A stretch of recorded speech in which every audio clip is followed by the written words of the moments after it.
If you look into the research of the origins and creation of the state, just as an institution, right? This is an institution that's about 500 years old, the monopolistic bureaucratic state as we know of it today, which is something quite different from medieval systems of governance in Western Europe. Mhm. Uh, the old saying among scholars about the state is that the state made war and war made the state because military spending is so closely connected to overall state power.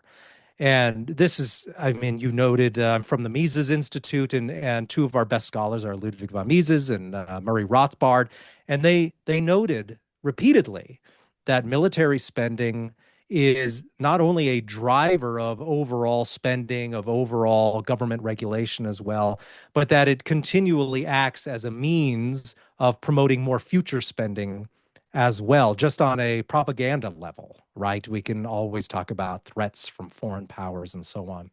And you can see that at work all of the time and how useful it is then in funneling more and more resources to the defense sector. Now, people who are in favor of this, they often bring up a red herring.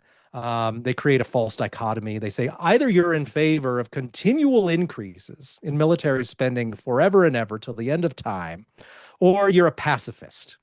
So if you don't support their latest desire for a huge, huge chunk of new spending, well, you must be in favor of just dismantling the Navy then, because they're never willing to engage with the question of what is the correct amount of spending. Part of that's because they don't know.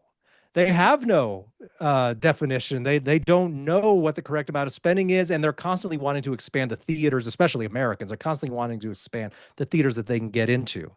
And the United States, right? There's never any disengagement from one part of the world to focus on another part, right?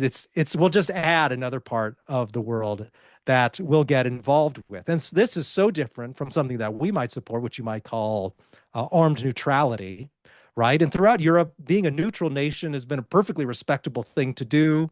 And you can also be armed and capable of defense at the same time.